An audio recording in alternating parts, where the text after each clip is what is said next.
What is up, guys? It is the Bluebloods, and we are back.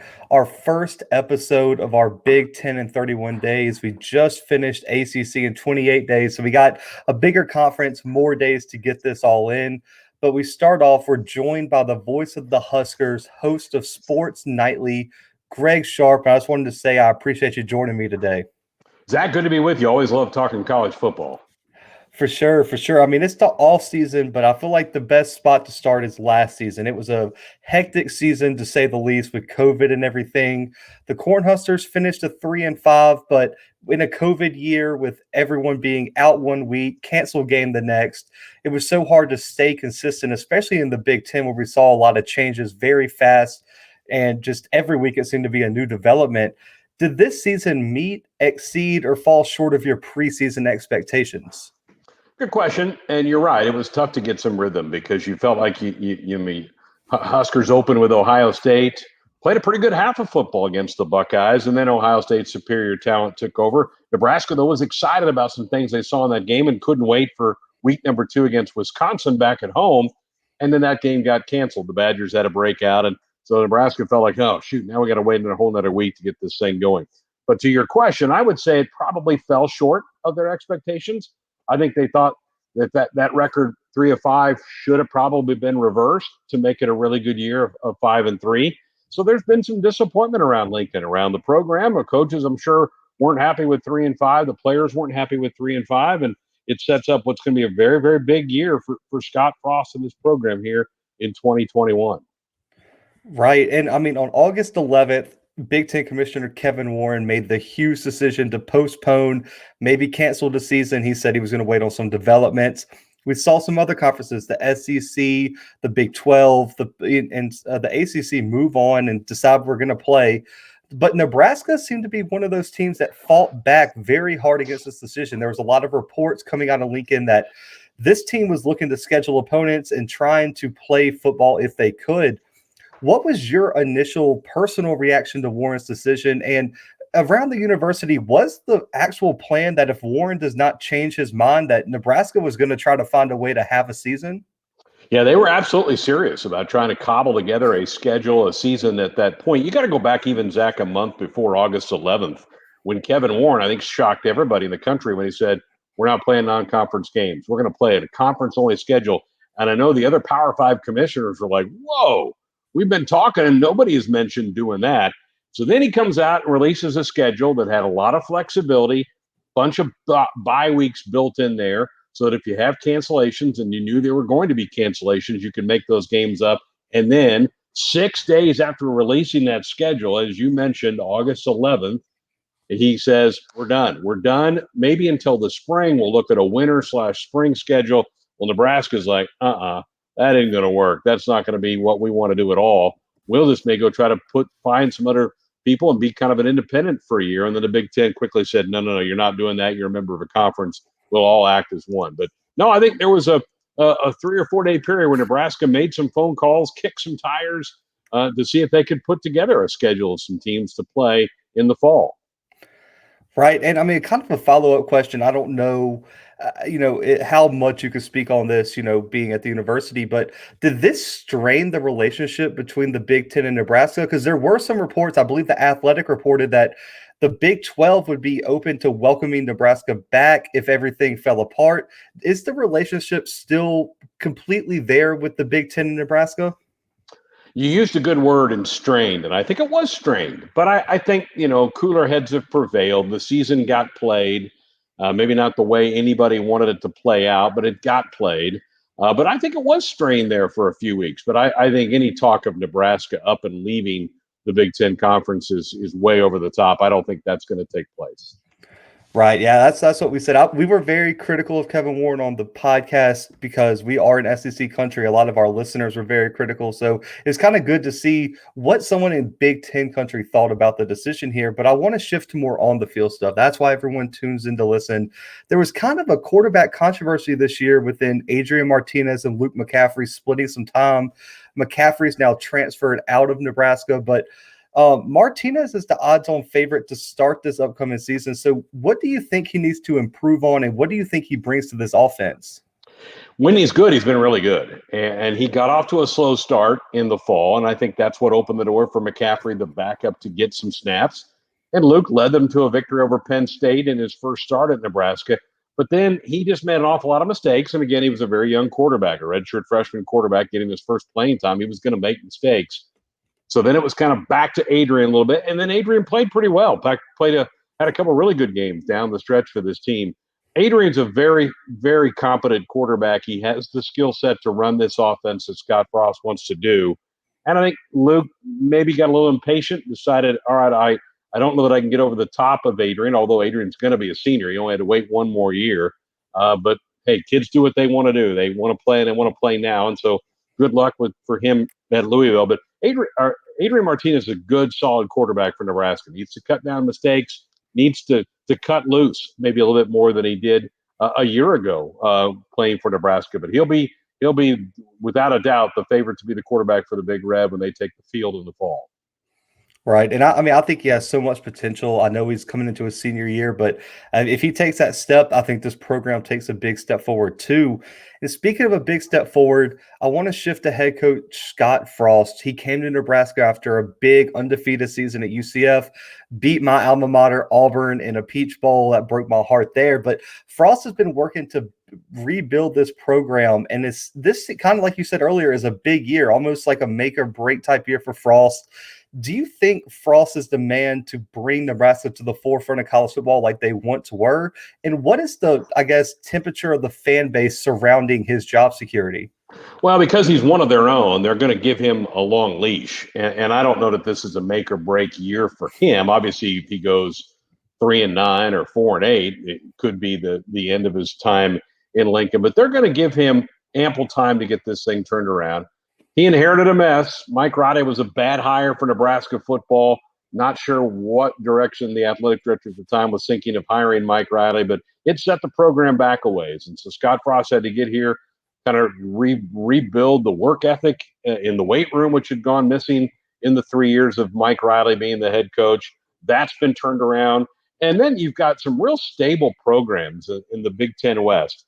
Wisconsin just continually is a top 10-ish type team. Kirk Ferentz, the longest tenured coach in college football, just cranks out good, solid teams at Iowa year in and year out.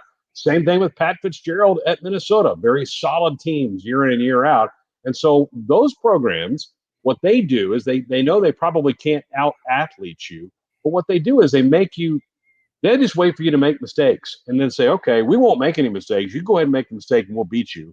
It's kind of boring, kind of bland, right, when you watch some of those teams play, but it's really effective for what they do every year. So here's Nebraska playing a little bit more of an up-tempo offense, taking more risk with what they do. And Nebraska has made those mistakes in those games, and they've lost a lot of one-possession games with Scott Frost as the head coach.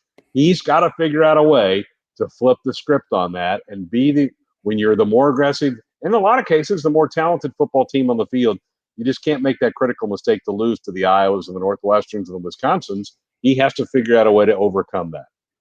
Right. I think you talk about just the parity that we've seen in the Big Ten with Wisconsin.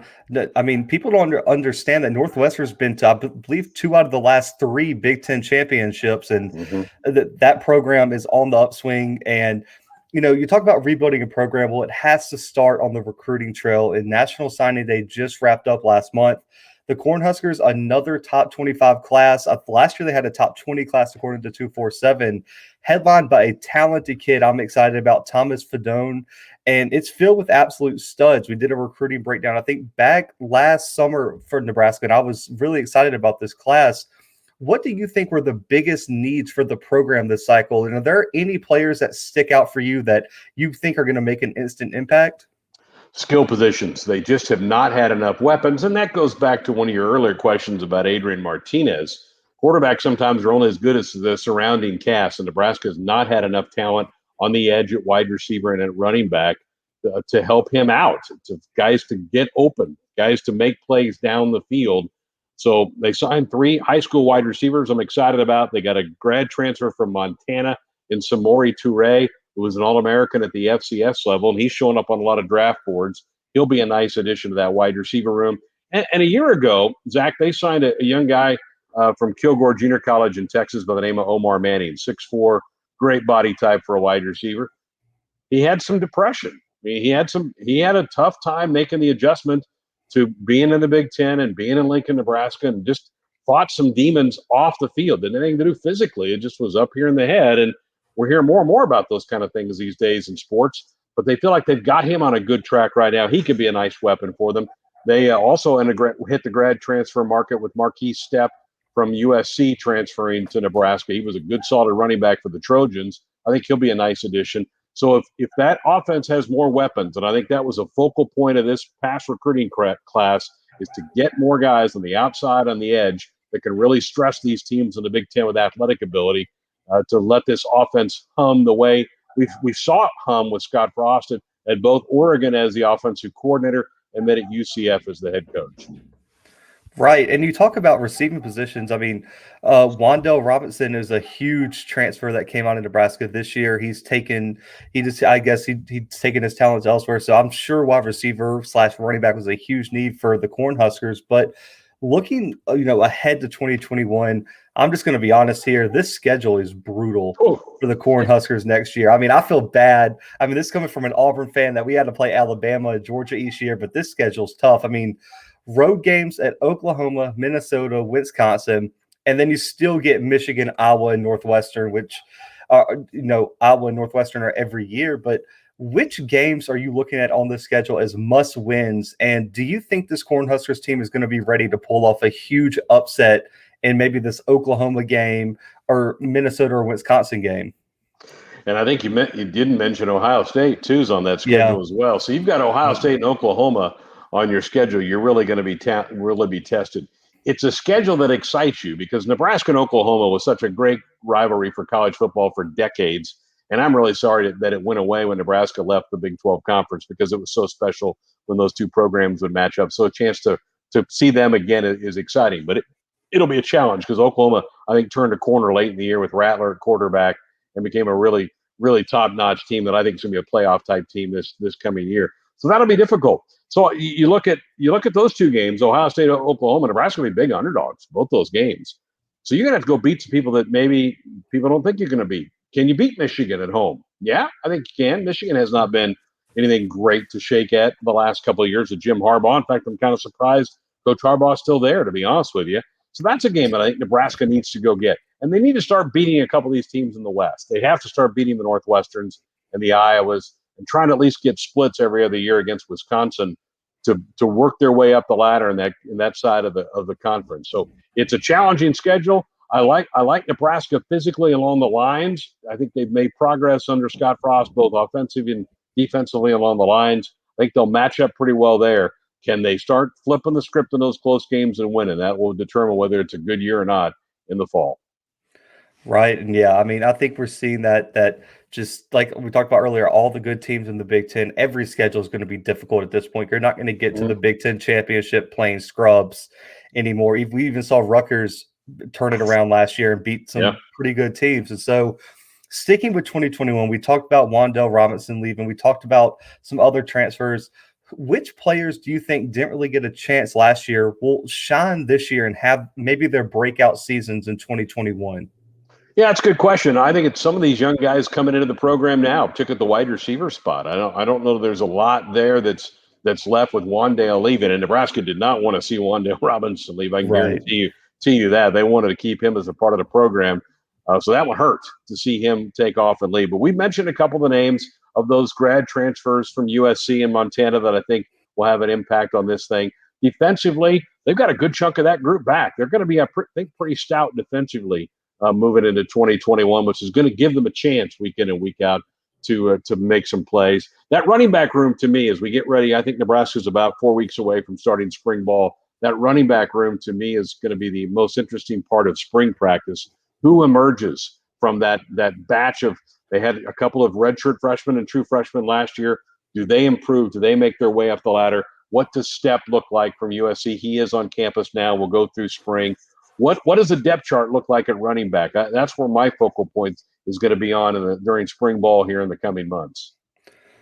Right. And so, after talking about some breakout players, the difficult schedule ahead, we have to ask, What do you think the ceiling and or floor could be for this 2021 team in terms of wins, bowl games, stuff like that?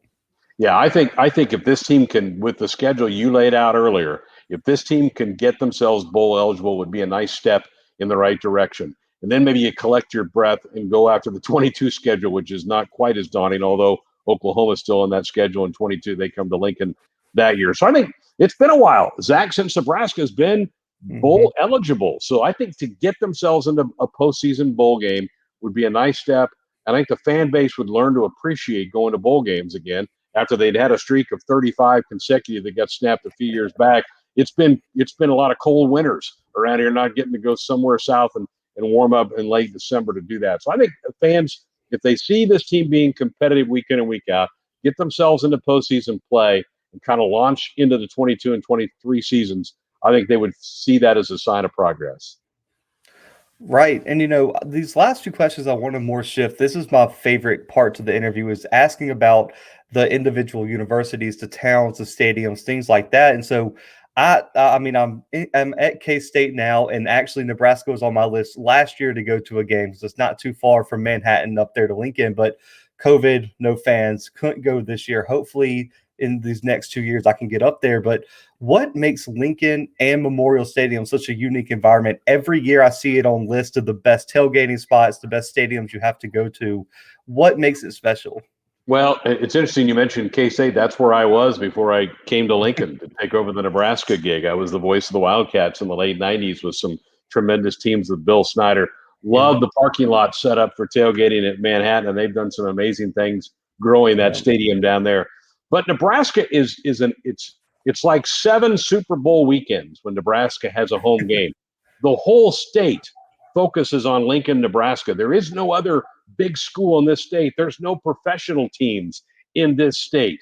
So the Huskers are it. And from all four corners, they come converging on Lincoln, Nebraska for those 7 Saturdays. The university and the downtown area are kind of one. So they kind of merge together. So you got people parking, walking through downtown streets to get to the stadium. It's a carnival atmosphere when the Huskers play, and everybody, Zach, and I mean everybody's wearing red. We call it the Sea of Red, and it's 90,000. And that stadium, the way it's built, really holds the sound well. It is a loud, loud place. I think a lot of people in the Big Ten will tell you it's one of their favorite places to go watch a college football game. It is a special place, and if you love college football, and I think you do, it's one of those Mhm. places you need to get to during your life. Yeah, I really wanted to go. I believe before the schedule redo, I think if I remember right, Ohio State was supposed to come to Nebraska. I was actually trying to get to that game before COVID, so that's one of the ones I wanted to knock off. And so hopefully this year we can allow some fans. That's probably still up in the air for a lot of places. So we'll see as it gets closer to the season. But one thing about just the Big Ten in general, we've mentioned parity of the Big Ten so often. It being a podcast based out of the South, a lot of our listeners have this mindset where it's SEC is superior and everyone else is just horrible. The Big Ten is just Ohio State. The ACC is just Clemson. And we just came off the ACC in 28 days. And I asked a lot of people this, but why do you think the Big Ten doesn't get the top down respect that some of these other conferences get, like the SEC get? I think you get that with Ohio State, but Indiana was the top 10 team this year. Nebraska's been up there. We've seen Northwestern do it. We saw Minnesota last year make a run at a playoff appearance. Why do you think the perception of the Big Ten doesn't always meet the SEC, and some of these national pundits don't seem to give it the respect that it deserves? Well, I think it's some of the blue bloods have not been very good recently. I mean, you talk about some of the all-time winningest programs in college football. 3 of the top 6 are in the Big Ten. They include Nebraska, Penn State, and Michigan, along with Ohio State. Michigan's been down. Nebraska's been down. Penn State's been fine. They weren't very good this year, but they've had good runs and good teams. And James Franklin is a heck of a football coach at Penn State. But when you're letting Ohio State carry all the water for your league, that perception falls off. So this league needs Nebraska to get good again. They need Nebraska to be up there 10, 11 wins per season. They need Michigan to be pushing Ohio State, where that's not just a blowout game at the end of November every year. So if you get your blue bloods going again, I think that changes the perception of your league from coast to coast. Right. And you talk about, I think Nebraska's right there in terms of just like no pun because the podcast is called Blue Bloods, but it's a blue blood program, especially you saw what Tommy Frazier and that team was at one point. Being an Auburn fan, our fan base is kind of excessive. We just saw Gus Malzahn get ran out of town because he wasn't beating Alabama every year, which is an unrealistic expectation. What is the expectation as a fan base for a program that experienced so much success in the 80s and 90s in Nebraska and right now isn't at that caliber? Like, I guess it kind of goes back to my question earlier. What is just the tone of the fan base in terms of we need to get back to being a blue blood program, winning national championships? Yeah, that's a great question. I've always said Tom Osborne ruined it for every coach that followed him because he won 3 national titles in 4 years. He won in 94, 95, and 97, and then retired at the end of the 97 season. So then Frank Solich, his longtime assistant, takes over and didn't have the same kind of success as Tom. And he got run out of town after having a 9-win team in 2003. So then Nebraska goes a completely different path and hires a Bill Callahan from the NFL. That didn't work. They get Bo Pelini, rock solid guy, a little temperamental on the sideline, but he was a fighter. And Bo Pelini was here 7 years. He won at least 9 games every year, a little bit like Coach Malzahn at Auburn. Very successful, but never could quite get over the top. And fans got kind of tired of the sideline demeanor. Bye-bye, Bo. Then you go make mistakes with Mike Riley, and then you're trying to build yourself back up. So that's what's happened. I blame Tom Osborne. He causes. He was too good for too long, and it's hard to live up to that. But, nobody is patient anymore. Nobody's willing to let somebody build something from the ground up. But I do think the current administration of Nebraska is going to allow Scott Frost plenty of time to get this thing made in his own image. And I feel confident he's getting Nebraska that way. Right, and I mean, you see that all across the country. I mean, we had Josh Pate from 247 on, and he said he gets asked about the parody of college football all the time, and he says one name, Nick Saban, has ruined the parody of college football because Exactly right. everybody thinks that they should be Nick Saban in Alabama. Dabo's done a great job at Clemson, but at Auburn, as an Auburn fan, we're not going to be Alabama. We ran a head coach who went to a natty out of the building, but. Last question here, and I love asking, play-by-play guys this question because that's eventually I would love to be a play-by-play guy, cover the sport like as a job. But you've been the voice of at Nebraska since 2008. What has been your favorite, most memorable moment since you have been calling games at Nebraska? Hmm. You know, I've had a handful of them. They my first year here, they're trailing Colorado. Last game of the regular season is Bo Pelini's first year as the head coach. They're trailing Colorado by 1, and they had 4th and 15. They had the ball near midfield. They send the kicker out to try a 57-yard field goal. He makes it with about a minute and a half to go. That was a really special moment. They won a game against Northwestern a few years later on a Hail Mary, threw the ball to the end zone and made the catch. Those are always fun. When I think about my big moments at Nebraska, though, honestly, Zach, they've been real downers. The 2009 Big 12 championship game, Nebraska's playing Colt McCoy in Texas. The Huskers have the lead with a minute to go in the game. Looks like they've beaten the Longhorns, which would have kicked Texas out of the national championship game. But the officials deemed there was still 1 second left on the clock. Texas got to go send their kicker out, and they kick one on the final play of the game to beat Nebraska and they win a Big 12 championship game. Earlier that season in 2009, Nebraska's playing in Blacksburg against Virginia Tech. Had the lead with a minute to go. Virginia Tech's got the ball at their own 9-yard line. Tyrod Taylor was their quarterback. They're still kicking around in the NFL a little bit. He led the Hokies on a last-minute drive, and basically the last play of the game scored to beat Nebraska. So maybe kind of emblematic of the last 13 years for Husker football, my biggest moments have been ones that ended up in losses for the Huskers. I need more of those exciting ones that end up in wins. Right. And I mean, even go back to your K-State days. I'm sure you have some great memories of the late 90s where K-State almost made a national championship run and came up one game short. Because I know being a K-State student now, coming from a school like Auburn where it's always SEC games, I was a little skeptical, but those late 90s runs, they still play highlights all over campus of those. Yeah, and I was calling the night. You just caused me not to sleep tonight, Zach. The 1998 Big 12 championship game. I was on the call. The Wildcats and the Aggies of Texas A&M played in St. Louis. The Huskers, or the Wildcats, there's my other job. The Cats were ranked number 3 in the country entering that final weekend, and numbers 1 and 2 both got beat. They were going to play in the BCS. This is in the days of the BCS championship game. They had A&M down by 12 points entering the fourth quarter. A&M came back, got it into overtime, and beat the Cats in double overtime. It was one of the worst days of my life. I still have nightmares about that. Oh man, I don't blame you. The 2013 national championship for me is still probably my worst day, or the Final Four loss in Minneapolis a few years ago. I was there. It was my first ever Final Four I've ever been to as a fan for Auburn, and just broke my heart there. But man, I definitely appreciate you coming on here. We knocked it out, but I want to give you a chance to plug all your shows. Where can fans find Nebraska Cornhusker games, all that kind of stuff?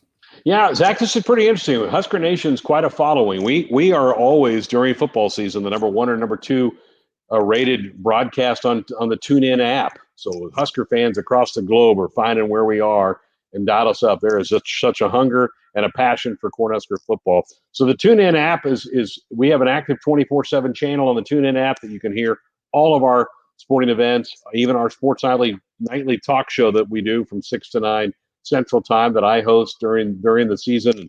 That's a great way to go. Huskers.com is also an easy place to go find any of our broadcasts. I'm getting ready to start calling some college baseball here at the end of the week. Huskers are headed down south to Texas to play the Purdue Boilermakers to start their college baseball season on Friday. Looking forward to getting some sunny weather and start calling some balls and bats. Hey, I love it. I'm so pumped. Auburn kicked off their season last week, and we lost to Oklahoma in a real bad game. But Oklahoma is not bad at baseball, so I'll take the loss and ready for softball season and all that. Because our basketball team, we can't go to the tournament, so I'm kind of tuned out now that we've gotten into March. I'm just kind of like, let's just move on here to baseball season. Hopefully, we can get to Omaha. I went. I think a few years ago. It was my first time ever being in the state of Nebraska. Went over to Omaha. That's another bucket list things for anybody that's watching, listening to us today is get yourself to that College World Series. That is a blast. You don't even have to have a team involved. Mm-hmm. It is a carnival atmosphere around that stadium. There's all kinds of little breweries and pubs to go hit and just go hang out with college sports fans. It is a fun time. It's a real cool thing to do in June up in Omaha. Oh, it is. It was beautiful weather too. Being from Southern Alabama, it was nice in the summer not to be 115 degrees. It was very nice out there. We got to hang out all day, and even though my team was in it, we stayed and watched multiple games. And like you said, it's an environment for everybody. So definitely check that out. But guys, that's a wrap on this interview. Make sure to check out Greg everywhere. Catch some Cornhusker games this year. We'll be back in touch during the season with you, man, and we hope to have you on again. But guys, y'all know where to find us. We'll be back later this week with another Big 10 in 31 days. But for right now, we are out.